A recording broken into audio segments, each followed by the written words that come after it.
So can you quickly introduce yourselves and... Yeah. So my name's Arav. I'm one of the presidents of the Medic Society here as well.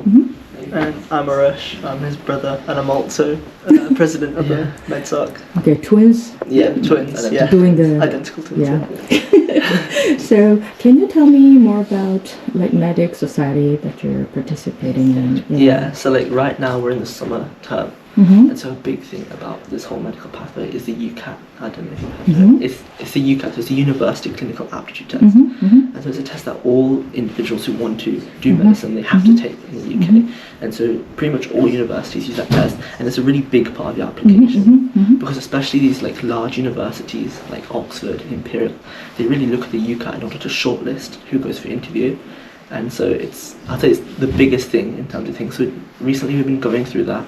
And so we've gone through all the subsections, we've gone through tips, but we've had alumni who've actually come back, who've been successful, and they've given us tips, because obviously they've gone through the whole process, and so they're the ones who know the most about it. I mean, other than that, in the winter terms we do a lot on medical ethics. So looking through like the 4 pillars like beneficence, non-maleficence, justice and autonomy. We also go through anatomy, so you can see behind us, and we go over lots of medical terminology, so things like proximal, distal, anterior, posterior, that'll help. Generally, like for those competitions that were previously mentioned, they always help, and they could help, you know, in A level and out of A level and in medical school as well. And I think as well in interviews they help quite a lot. Yeah. Because I mean it can range. So if you're going to like Imperial, the way they do their interviews is called MMIs. Yeah, exactly. And so you have multiple stations. But if you're applying to Oxford for medicine, their interviews are like notorically like they're known for being scientific. And so knowing all this information, you aren't taught this in A level. And so you could learn it by yourself. But the fact that we're doing it in Medic Society, like with a biology teacher. At MSI, from when do they start helping, supporting you in terms of UCAT preparation and interview preparation? Yeah, so obviously the UCAT, I think a roughly recommended period of time. So a lot of it's done in the summer, and so obviously it's individual. Summer of this summer, so like between year 12 and year 13 is when you ideally do it. And so roughly around the period of time that they say is around 6 to 8 weeks is good preparation. We've already started with I think we started with 12 weeks to the actual UCAT day. And so we're like already ahead of most of the schools. Because at this time we've already gone over all the subsections. We've gone over tips. Like I said, we had an alumni who've come back, and so we really have a pretty strong understanding. And so that gives us like a really good foundation and basis for interviews. That's typically done after summer, so it can range anywhere between like November to like March. It's a really big range. So then obviously there's different types of interviews, and all the teachers help practice, even like MedSoc students.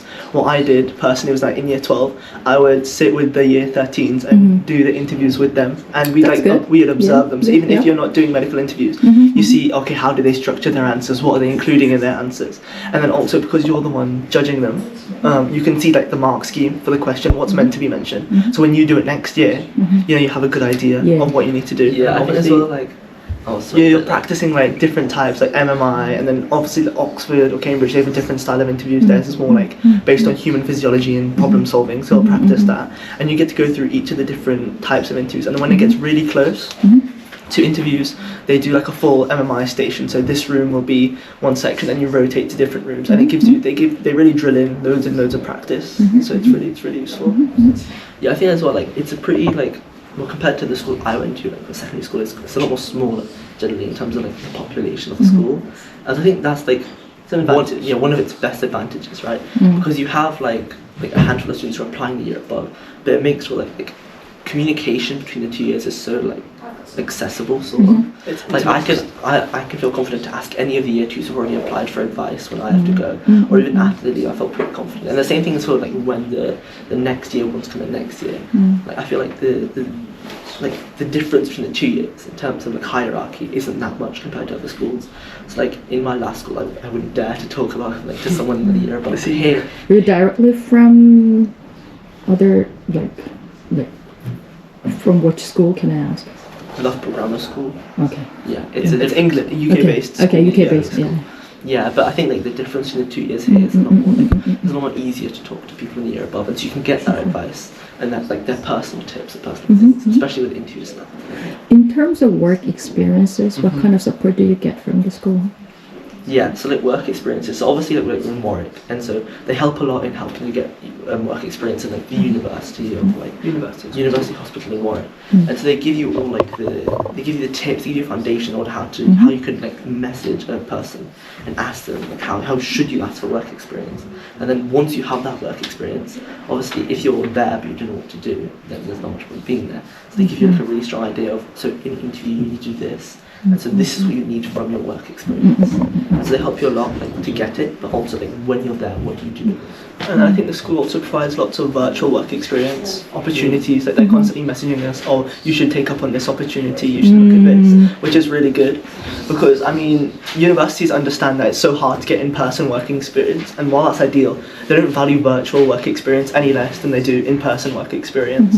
So the school has lots of connections, and they constantly message us saying, you should do this, you should do this, you should do this. And I mean, Mr. Pitt, who's the director, he's constantly on us making sure that we, we're doing everything that we need to be doing throughout the year. Awesome. Anything else you want to say? I mean, the medical pathway is great. Yeah, I think it's great for any student. It's definitely well developed, especially when you look at the research projects that we do. I think that all plays into a good medical application, and the school definitely has a really good understanding of what it needs from medical applicants and what universities want from medical applicants, which I feel like often is misunderstood by loads of schools. So I think both Mr. Pitt and all the staff, they really know what you need to be doing throughout the years. I think as well, like I said, it's not like you have like 40 people applying to medicine. There's a handful, but there's a really nice handful. So you get such a community. You get such a personal experience in terms of like, oh, so you have like a one-on-one meeting with Mr. Pitt after you have your UCAT score, and where should I apply in order to maximise my chances? And if you have such a large school, there's so many people applying, I don't think you actually get that chance. You can get that one-on-one communication with the teacher like that, and then you can personalise your like application. You can look at your strengths, you can look at your weaknesses, and it's just something that I've never seen, and it's just great. Cool. Thank you.